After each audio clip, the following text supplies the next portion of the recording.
Hello everyone and welcome back to another episode of Codeman Movies.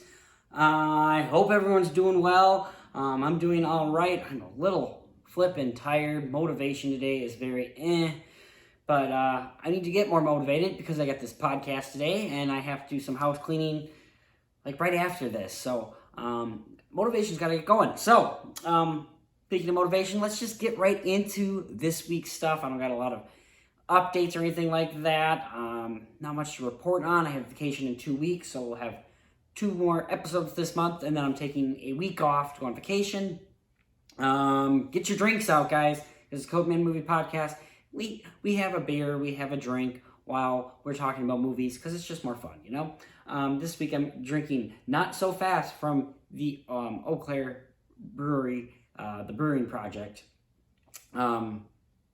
Again, I'm saving up for these for vacation in 2 weeks because my buddy that I'm going to visit in Chicago really likes these beers. So that's why I'm drinking these a whole bunch lately. But yeah, let's start talking about Miss Marvel Miss Marvel is the first one. Also, guys, I'm lazy today. So, again, I'm not wearing pants. Yeah, Cody is, I'm just tired. That's my big problem. I'm tired. I keep losing my mind. I'm forgetting things. Should be better soon though. The bar that I work at, we are cutting our hours as of this week to, get more people hired in and give me a chance to sleep in more. So, yeah. And you guys, let's start talking about Miss Marvel. Miss Marvel. First thing that we need to talk about. In this episode, she's brought back in time, and then she experiences kind of what happened to her grandma, and then is brought back to the present, and she just learns about her grandma. The episode ends with her friend getting exploded in a building. Again, this show's kind of hard to talk about without talking about it in a whole. There's stuff that happened in this episode. I have a hard time talking about this episode by episode. What I can say is I'm still enjoying it. I still feel like this is kind of a show for kids to be introduced into the Marvel stuff. That's really my biggest feeling on it. But other than that, yeah, this is enjoyable. Not the greatest thing in the world. I don't think it's my favorite Marvel thing, but it's enjoyable, and I am enjoying it. And I can't wait to talk about it a little more in a few more weeks when, I can actually fully talk about it. So that's my opinion of Ms. Marvel for right now. Again, not going to give it a grade yet. I'm going to wait till it's done. And we can go from there. Next up, we have a movie called Little Giants. For my film group that I'm a part of, we watch movies that we watch. I think the category is watch a movie that you watch when you're sick. And someone picked out Little Giants. And I think that was an appropriate movie to pick out. This is a fun kids movie. It really is nice for a sick day. There's nothing super negative about this movie. The first part of the movie is kind of negative in the sense these kids don't get picked for the football team, but then it gets positive by the fact that they make a football team. It's got some great humor. Is it childish at times? Is there fart jokes, poop jokes? Yeah, there is, but it's nothing terrible. It's nothing awful. I think adults can enjoy this. I still enjoyed this as an adult. Everyone in our film group enjoyed this as an adult. So it is kind of nice. It has some great heart, some really great characters. And, while this isn't the most greatest written movie ever, this isn't the most, isn't the best kids movie ever. This isn't the greatest movie ever. It's enjoyable. It's fun. It's a great sick day movie. It's just a nice little movie to help you hopefully feel better. And that is the best way to describe this movie, and that's really all I got to say about it, honestly. This is like a 7 out of 10 for me. It's not perfect, but it's got Rick Moranis in it. It's got Ed O'Neill in it. There's some great child performances in the show. A lot of great, fun characters, and yeah, I enjoyed that. I will say that. I really enjoyed it. So yeah, 7 out of 10 for Little Giants. Nothing spectacular, but it is an enjoyable sick day movie. Next up, we have Thor: The Dark World. Now, I talked about Thor last week and how I really enjoy that Marvel movie. I don't understand people's quarrels with Natalie Portman as Jane Foster. Just found her acting to be great. I didn't see anything wrong with it. I did find that she was a damsel in distress, but overall I liked the movie. Thor the Dark World continues to have the same problems that I had with Thor. First of all, let's start with the intern's intern, Ian. So Kat Dennings' character, what's her? I can't even remember her name. What's her name in the show? I can't remember. Anyways, I'm so sorry. Anyways, Kat Dennings' character, she is an intern. Why? For comedy purpose. Because that's funny for some reason. That character 100% is unneeded. There's nothing he does in this to move the story forward or anything at all like that, really. He's just there to be there. Intern is unneeded. Once again, Jane is kind of a damsel in distress again. She's doing research and the ether, an infinity stone goes inside her and she's like being killed by the ether. And that's it. Like, that's really all she does in this. She's just a plot point with the Infinity Stone. And it's just kind of nothing. So she's just there to be there again. Again, the relationship between her and Thor just kind of feels forced again. I think their acting is both great. I think they're doing the best they can. I think there's some chemistry there, but it just feels forced in a sense. And I didn't enjoy that. That's just something, I find their relationship just be underdeveloped. Another thing I find underdeveloped are the Dark Elves, the villains. They're just kind of there. They're evil because Odin says in a flashback that they're evil kind of thing. And, yeah, it's just, they don't do much except, they make the world dark and they have ships crashing in things and there's no motivation. They're underdeveloped.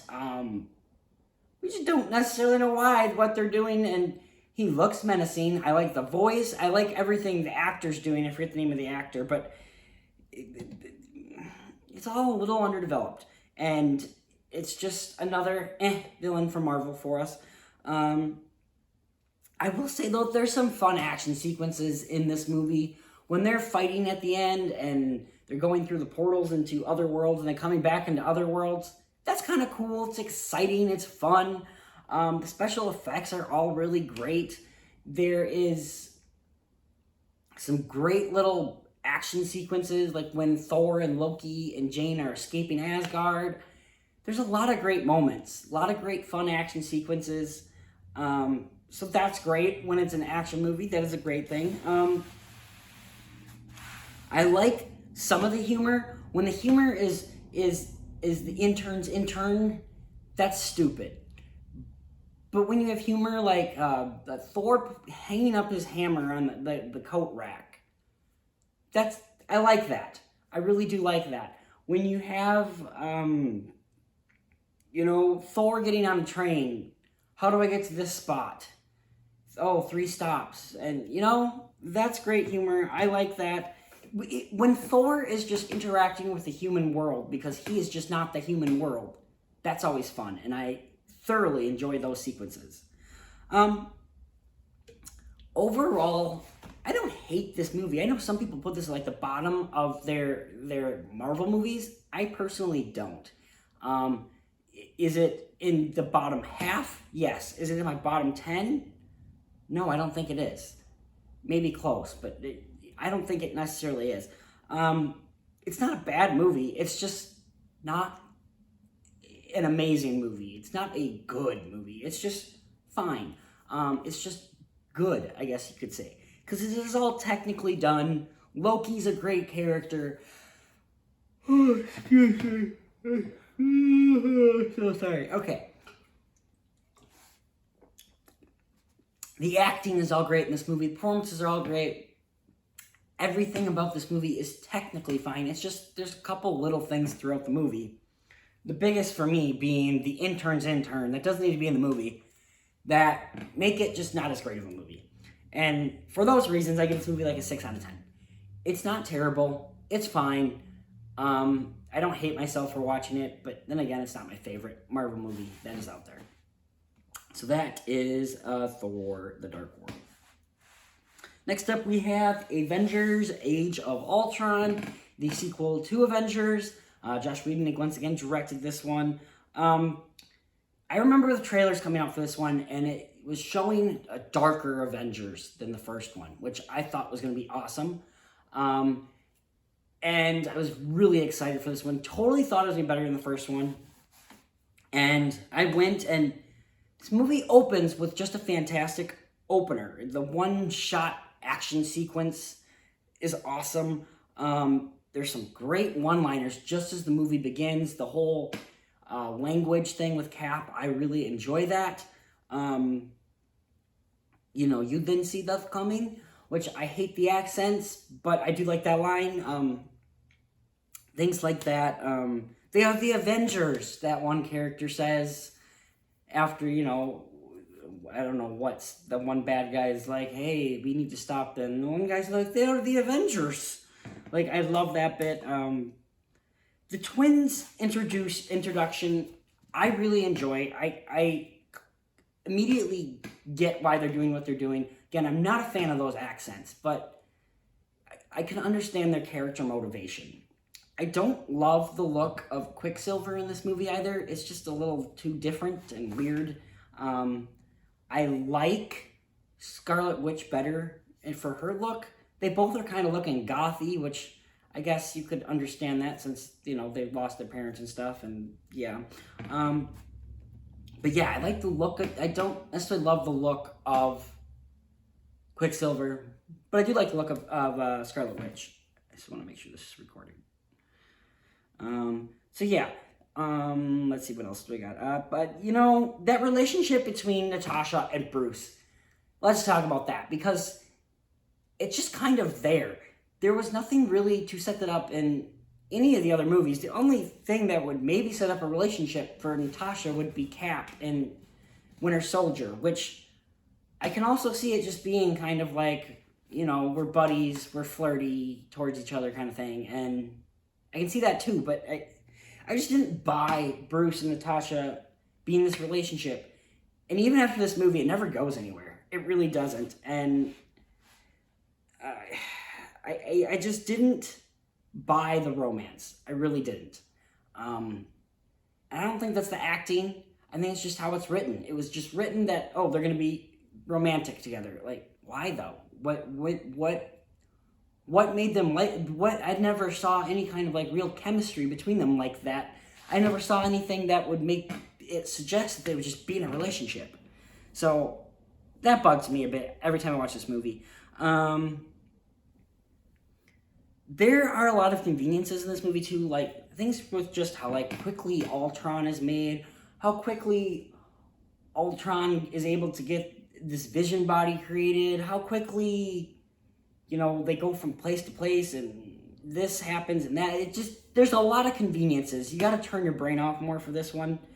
And I guess you have to turn your brain off for Avengers too, but this one I feel you have to do it even more. I love that party scene. I love when all the scenes where they're all just together kind of hanging out. I like those sequences. I like seeing them be people and just hanging out and having a good time, drinking a few beers kind of thing. Kind of like what we're doing now, I like those scenes. So that scene with the hammer is absolutely fantastic. Love that bit. Just absolutely works. The Hulkbuster fight is really great in this movie. All the action sequences really are great in this movie. All the visual effects are very great in this movie. They definitely are a lot of fun. The thing that starts to bug me in this movie, though, big time, though, so we get to Hawkeye's house, which I like the idea of that. I like that we see that Hawkeye has a family, that he has made this career somewhat normal for him. And I like seeing that. But the movie slows way down. It just completely stops. And everyone is kind of just moving away from everything to go set up their own movies, essentially. Thor has to go do Hot Tub Time Machine, which is a terrible scene, kind of setting up the Infinity Stones, which that scene really doesn't do a whole heck of a lot when you look at the movies that came after it, so that was kind of useless. You got Cap and Iron Man having a fight, setting up Civil War. You got Bruce and Widow basically saying this isn't going to work out. You know, you got Hawkeye with his family. Nick Fury kind of shows up, and it was just kind of just feels like set up for the next movies, and it just didn't seem to, it just didn't do much for me, especially with what it was setting up. There's some great moments. I love that Cap and Iron Man scene where they're chopping wood. That's great. I don't like the Thor thing. I don't like the Bruce. You know, honestly, I just like that Cap and Iron Man thing, and they could have did that a little differently. I don't know. I just don't like the scenes at Hawkeye's house because it's just slows down the movie quite a bit. It just stops the movie. When Vision is introduced, I do love Vision. From the minute that we got Vision, I love everything about him. I love how mysterious he is. I love that he can lift Mjolnir. I love all that kind of stuff. And with talking about Vision, we had to also talk about Ultron a bit. He's another weak Marvel villain, kind of. I get his motivation and stuff like that, but he's just kind of a bunch of army and robots. There's not much to his character. It's not like he's turned into Vision and Jarvis becomes so much more character-filled. He's just kind of a weak villain. He's there. Yeah, Ultron's just kind of disappointing at the end of the day. I like a lot of stuff in here with Hawkeye, especially like his motivational speech with Scarlet Witch. That's fantastic. Just we get to see a little bit more of Hawkeye and how this is his life, how it impacts his life, and I really did enjoy that. Going back to Natasha and Bruce too, I really don't like the lullaby. The whole we're gonna touch hands and Hulk's gonna calm down thing. It's just dumb. It didn't work for me. Way too convenient. We'll kind of talk about this in the next movie. I talk about a little bit more even because it's talked about. But yeah, I don't like that Hulk lullaby. It's just great in battle. You know, it is a lot of fun. You know, the freaking cities flying. I love that. Everything about that action sequences are absolutely great, which is why you go to see these movies really at the end, or some great action sequences. Obviously, you want to love characters and blah, blah, blah, all that fun stuff too, but these are action movies, science fiction, like fantasy stuff, and it gives us that. So I don't think Avengers Age of Ultron is an amazing Avengers sequel. I don't think it's an amazing Marvel movie. It's good, though. I enjoy it. There's a lot of greatness in this movie. But at the end of the day, it's like a 6 out of 10. Well, we'll go 7 out of 10. It's a 7 out of 10 for me. I enjoy it a lot, but there's just a lot of things that are underwhelming about this movie, and I just want it to be more. Just wish I had a little bit more from it. Next up, guys, we're going to go to Thor Ragnarok, which I already watched this movie this year. In talking about this movie, I want to talk more about Thor's arc, since I already talked about this movie this year. Like I said earlier this year, I think, when I watched it for Doctor Strange, this movie is a little jokey. Hela is a fantastic villain. It's a great score. The Avengers score is great. Thor's score, all these scores have been great. The ones we've been talking about, all great. Age of Ultron, though, was a little weak. I should say that. The score is particularly great in this one, though, because it goes so great with the tone of the movie, I think. And it's just so trippy and awesome and weird. That's really what I want to say. The Warrior's death in this movie, that's so quick. There's just some things that are kind of quickly done and over with. Like, they need to happen, but we don't really want to do it, so we're just going to do it. Jeff Goldblum is perfect for his role. There is a lot of fun, over-the-top, awesome action sequences. I love just a lot of shots in this movie. There's the shot where Loki and Valkyrie are walking, and it's upside down, and it shows a mirror, and love that. The beautiful sequences of this movie that look like paintings that could be on a wall or posters that I would hang on my wall. Absolutely love those sequences. The fight with Valkyrie in it, flashback, that's great.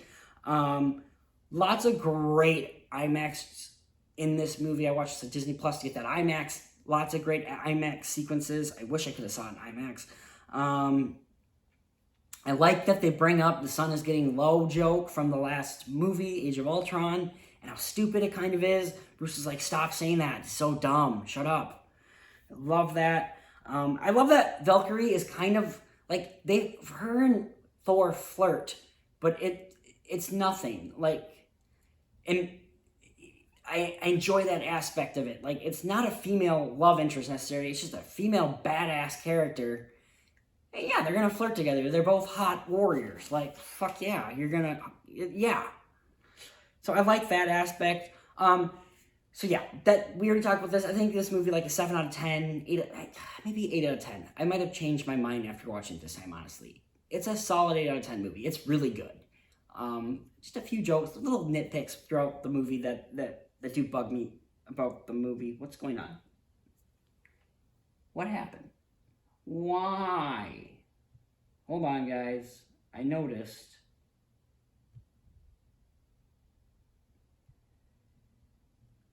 That my screen is doing something wonky. Told you I'm wearing underwear. Oh, I apologize.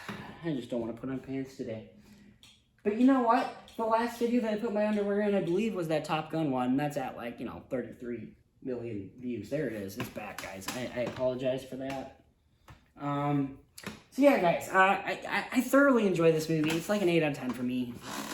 Go somewhere between a 7 and 8 out of 10. It's a really great movie. But I want to talk about Thor's character arc. First, Thor, he's an arrogant turd, learns to become more humble, is able to possess the power of Thor. Avengers, he's more serious, he's fighting to save Earth and stop Loki. And then Age of Ultron, this is when he starts, breaking apart a bit. He thinks he's lost Loki forever. His mother has died since then. He is a little bit more, towards his depressed state, but still very serious, very much looking to save the world and stop his friend Tony Stark. And then this movie, why the fudge is it doing that? Yes. Why is it going to voodoo? Jesus Christ. And in this movie, guys, he is, he watches his father die now this time around. He has broken up with Jane. He's a little bit more lost in the world. And I do enjoy that aspect, especially when he meets up with Hulk. And Hulk is like the 3-year-old Hulk because he's been Hulk for 3 years. I love that aspect of that. And I just love where Thor is as a character in this one. And we see that this job can have a bit of a toll on you. And I enjoy that aspect. So yeah, all around, great character arc for this part of Thor. I like this Thor in this movie and where he's at. I just really enjoy Ragnarok. It is a solid movie. It's, it's great. It really is great. Next up, guys, Infinity War. I think I watched this movie already too, so let's kind of go through this a little quicker with this one. I love that this movie, Thanos is pretty much the main character. I love that this movie ends with the bad guy winning. Thor's eye, I hate that at the end of the last Ragnarok, he loses his eye and he's immediately given an eye back. which is a different color. So whatever, but I just hate that he all of a sudden has eyes now again. Like, what was the point of doing that if you were just going to fix it again? It just seemed dumb. Nitpick for me, though. I love this movie, though, is a, like, scavenger hunt. It's a scavenger hunt for Infinity Stones. The best way to kind of describe this movie, it's just a scavenger hunt.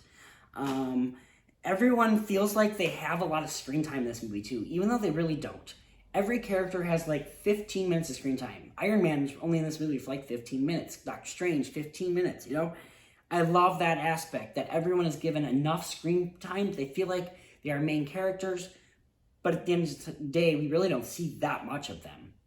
But they are given so much that they feel like they're in the movie a lot, and I like that a lot.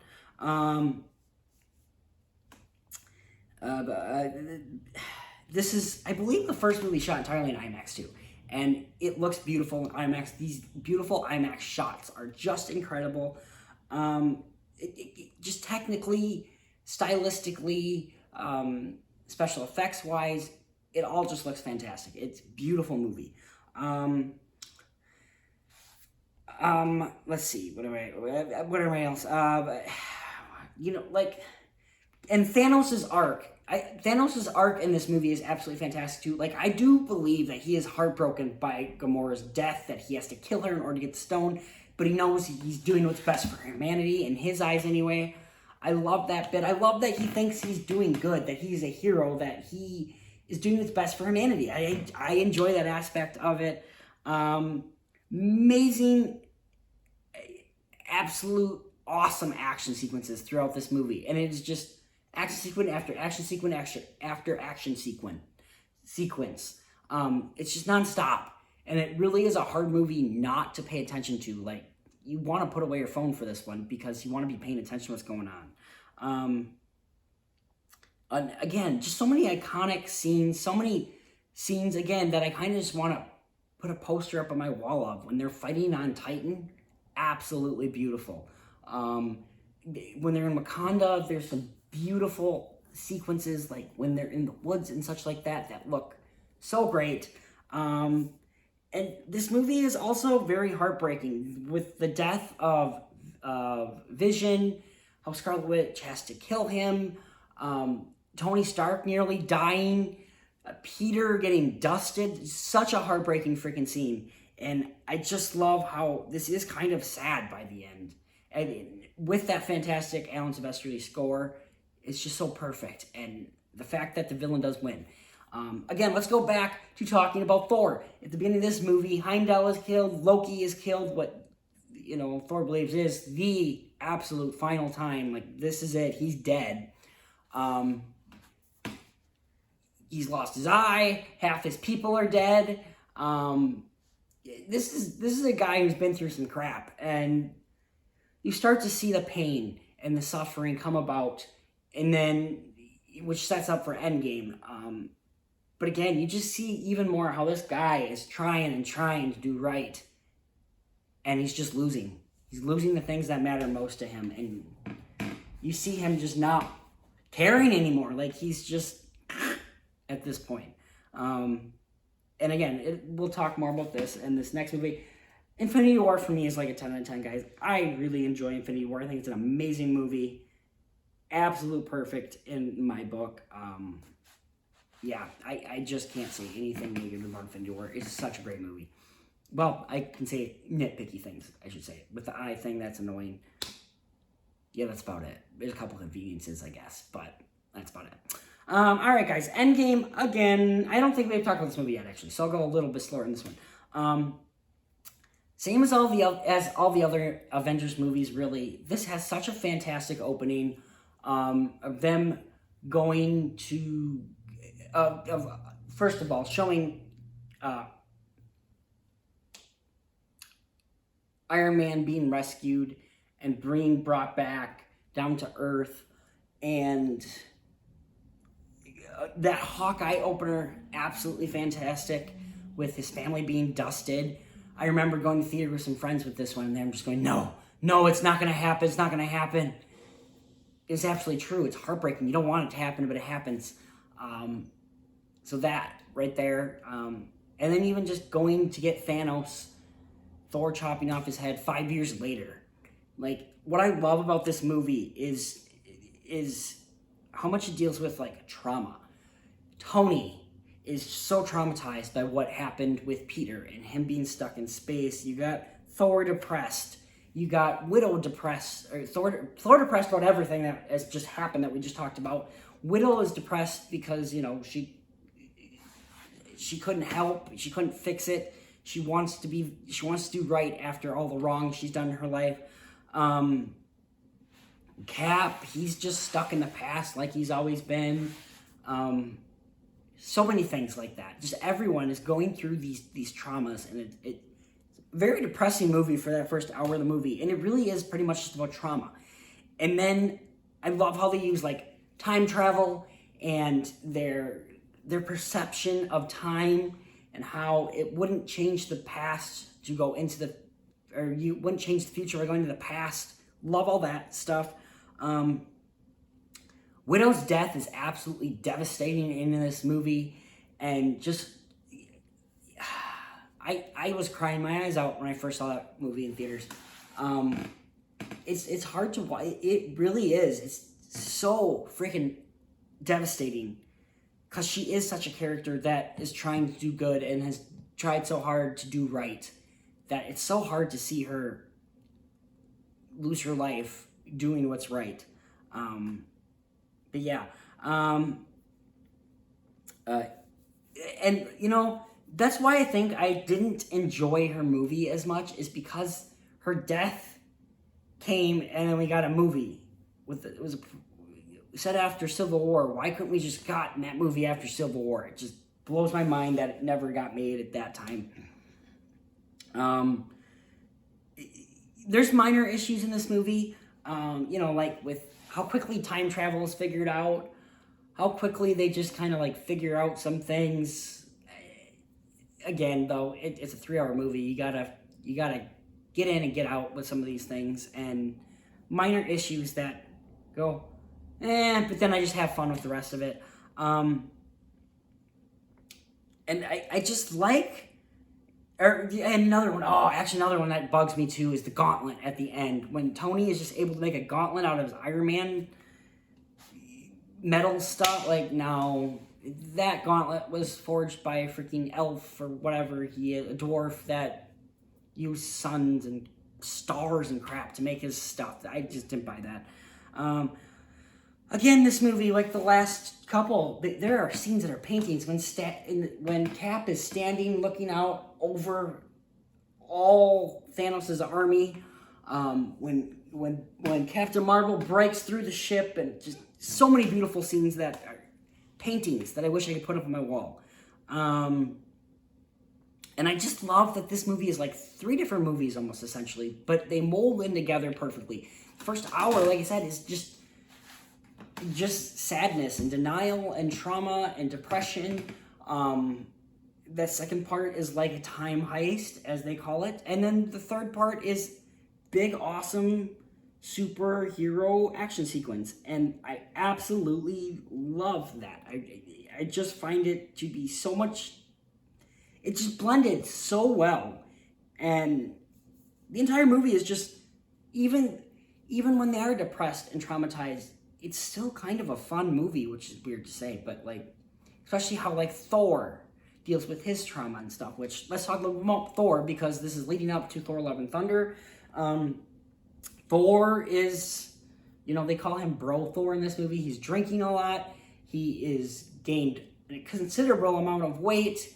He doesn't want to do anything anymore. He stays locked up in a hut, and that's about it. And it's so freaking, it's heartbreaking that he has gone through all this, and he's turned out this way. And what's also incredible too is that he doesn't show up for almost an hour into this movie. It's towards the last half of this trauma bit, starting up with the time heist, that we really see him. And it's just heartbreaking to see him like that. And just, yes, it's funny, but at the same time, it's heartbreaking to see this strong character just be so sad and miserable and ended up the way he has. So yeah, which that leads into Love and Thunder. And at the end of this movie, he's with Guardians of the Galaxy, going off on adventures with them. That's his path. He's looking to find himself. Valkyrie is king of New Asgard, and yeah, and that's where this movie leads us off as far as Thor goes. 10 out of 10 for this movie, guys. I absolutely love this movie. I saw this movie 18 times in theaters. I just loved it. I continue to love it every time I watch it. Tony Stark's death, every time it gets me. I'm bawling my eyes every flipping time. From the minute that he says, and I am Iron Man, does his snap, to the end when he gives his last lines, I love you 3000. It kills me every time. But yeah, I really do enjoy this movie, guys. It's such an incredible movie. Next up, guys, I watched a little documentary on Disney Plus, Assembled: The Making of Doctor Strange and Multiverse of Madness. I've watched all these because I just enjoy little bonus features, behind the scenes kind of stuff, especially on these Marvel things with how big they are. I like seeing the behind the scenes of that. This one was hosted by Bruce Campbell. Not Bruce Campbell. Yeah, Bruce Campbell, that's his name. Yeah. Which was awesome. Interesting because this is a Sam Raimi directed movie and Sam Raimi's friend, Sam Campbell, Mr. Campbell. Another enjoyable Assembled, guys. I really do love seeing the process of making these movies. This movie was mostly shot in London, I think they said. And they had to do that because of COVID, really. They were planning on shooting more in Atlanta and Cleveland, I believe. And because of COVID, they had to go film in London, which, it's very interesting. I was really happy to know that a lot of these sets were practical, that they did film in all practical sets and did as much practical work that they could. Lots of wire work with this movie, which, I think that's very important. If we need to believe that people are going to fly, well, then they need to be flying, I think that's just something very important. Honestly, I might have enjoyed this more than the actual movie of Multiverse of Madness. It's a fun documentary, and I love how much care and love went into this movie, even though this movie wasn't exactly what I wanted it to be. And I loved learning about the production, just how difficult this was with COVID. There was one of the writers of the movie talking about how early 2020 he was given the script and asked to rewrite it from the Scott Derrickson version. And he was going to have 3 weeks to do the first draft, and then final draft would have been after that, I think. And they shut down due to COVID, so he had some extra time. They didn't start filming this, I don't believe, till November 2020 or something like that. So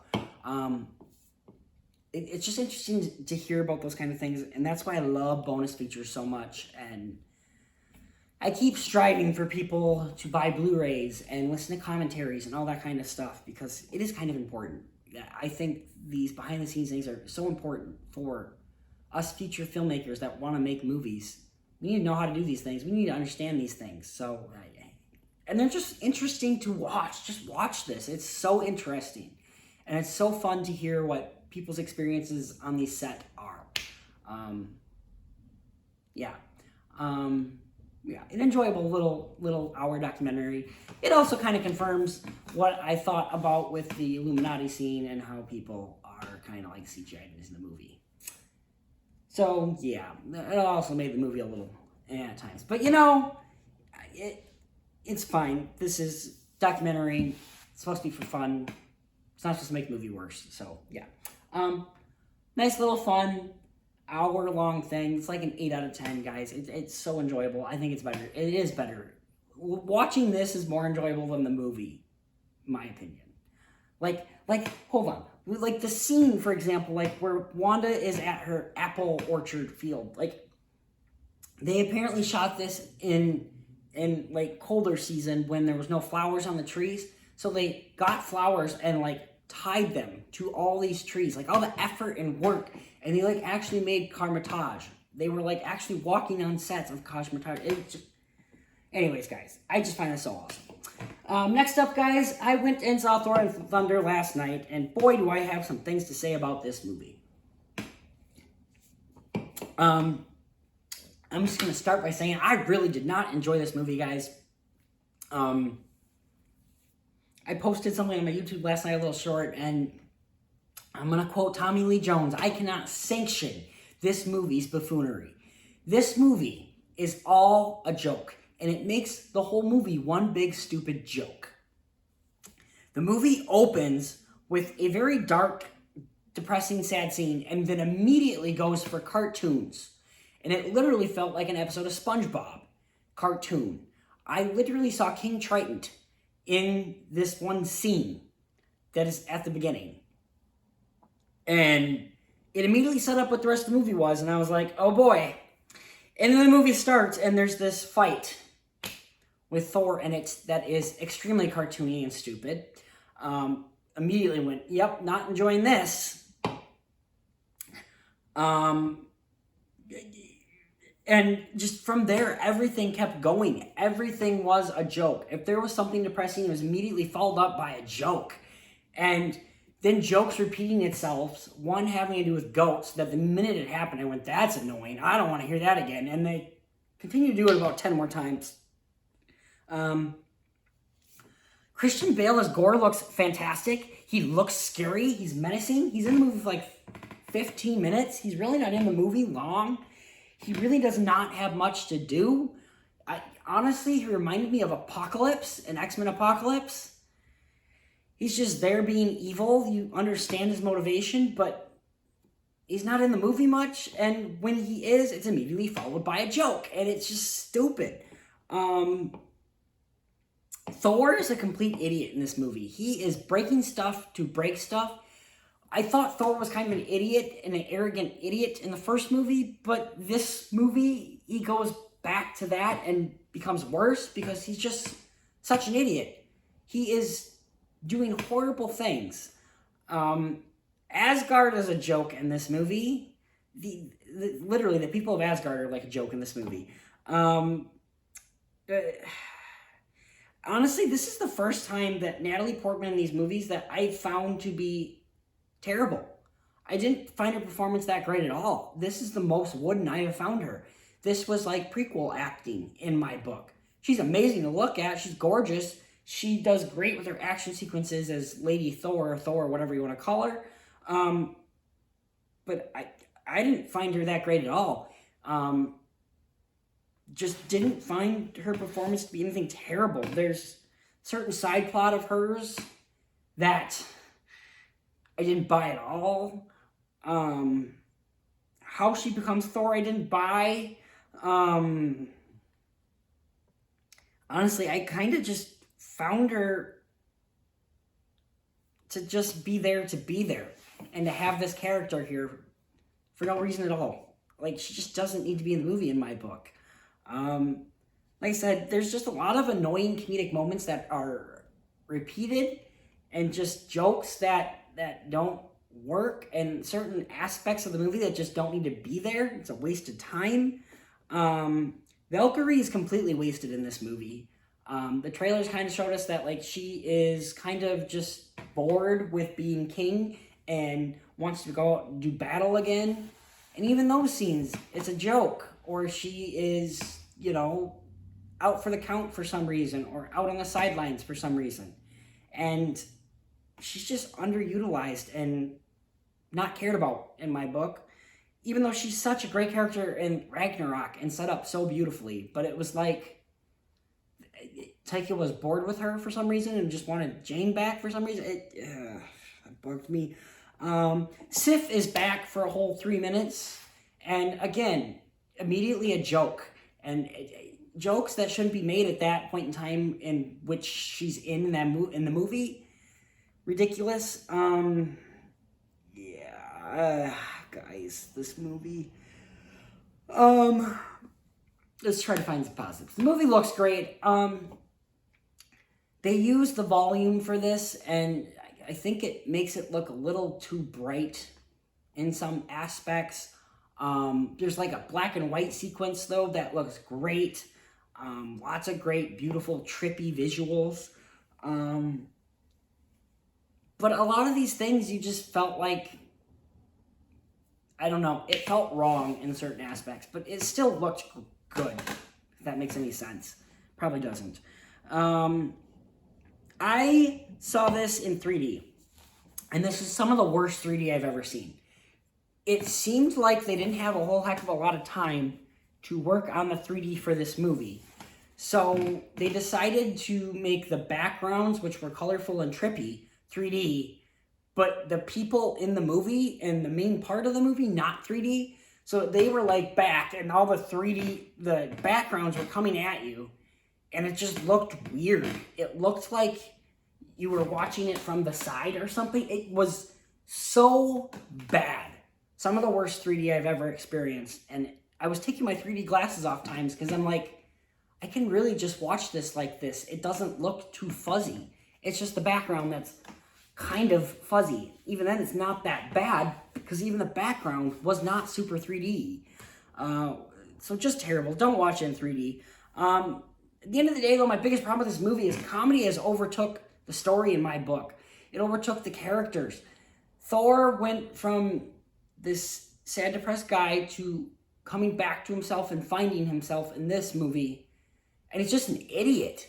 He's a stupid idiot, and he's annoying, and I just hate his character at this point. I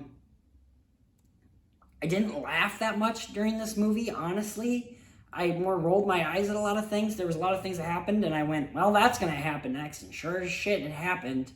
I found this movie predictable and just not well written, and it didn't even feel like it was written. It feels like it was just joke, all improvised. I hear there's like a 4-hour cut of this movie because there was so many jokes and so many different things they were trying out. I heard that like Jeff Goldblum was supposed to attack. There's a scene that he filmed where his character was killed. How I forget the actor's name. Peter Dinklage. His character was supposed to be killed in this movie.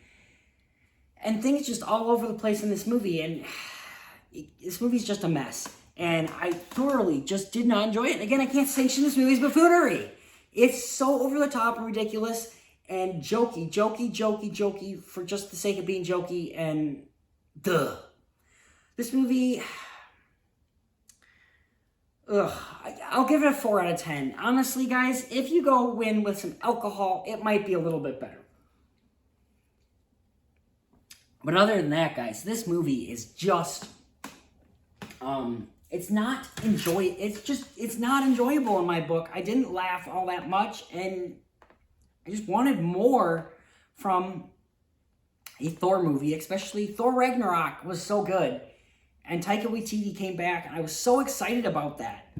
But instead, it's just a joke. It's like, the first one wasn't written by Taika, and they maybe shouldn't have allowed Taika soul,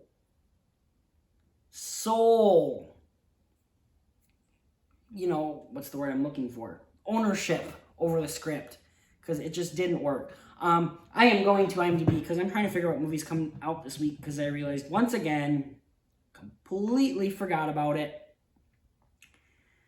This week, we have this movie called Where the Crawdads Sing. I've never heard of it. I guess it's based on a book. I saw the trailer for it. I don't know, I saw a trailer for it. But it looks interesting. It's like a weird romance of some kind. And there's murder involved. Murder of the guy she was once involved with. I don't know, it looks interesting. Maybe I'll go see it this week. I don't know. The other one is Paws of Fury, The Legend of Hank. It's got a good voice cast, it looks like. What is it? Tony Gervais. Michael Cera, Samuel Jackson, Michelle Yeoh. It's got a voice cast, I'll say that. Excitement levels for both these movies are like 4 out of 10. I just don't know enough about them, and I'm just not excited for them that much, honestly. 4 out of 10 for both those movies I was talking about. Mrs. Harris Goes to Paris. I've always seen posters for this, but I'm not big into like British, I don't know, like 1930s, this tea, like Downtown Abbey stuff. This is so discretion. I don't want to hear that. But yeah, I'm just not a big fan of these kind of things. So this is a movie. It's like 1 out of 10 for me. Jason Isaacs is in this movie. I like him. I don't know anybody else in this movie. Yeah, I don't care about this movie, guys. But that is another movie coming out. 1 out of 10 for me. Not too excited about anything coming out this week. But I might go see at least one of these movies. Where the Crawdads sing, maybe. Actually, I might go see both this week. Because I have to go to Eau Claire, where I go see movies, I think twice this week. I have to go Monday and Tuesday. Because Aaron's on Monday, Tuesday is cleaning. Yeah. So, yeah. Anyways, guys, that was the podcast for the week. Kind of a quicker, was it quicker? I always say quicker, and it's like an hour long. And it's about an hour long. Not that much quicker, but pretty much all Thor heavy this week because of leading up to Thor. This week I don't have anything to really watch because I have no movies I am interested in watching for this next week. So yeah, next week though I will be watching Jordan Peele movies to prepare for Nope, so that's exciting. Yeah. We have kind of a slow rest of the summer, it looks like, which August can tend to be that way. So I guess I'm not super surprised. But anyways, guys, thanks again for watching. Please do like and subscribe. Let's build this community. Let's, if anyone is in Wisconsin, anywhere near me, why don't you come on over? Let's talk, hang out, and maybe get you on this if you'd like. Train, do my podcast. Shut up. There's a hot girl out there. Anyways, guys, I hope you've had an enjoyable week. I apologize for some issues I've had today with this and crap, and forgetting things and all that. I apologize for being in my underwear again, but hey, hashtag my Calvins. That's all you can do, right? Anyways, guys, I'm ranting off, and I gotta get ready to go clean a house. So, have yourself a great week. Have yourself a great day, and we will see you next week for another episode of Code Man Movies. Thanks, guys. We'll see ya.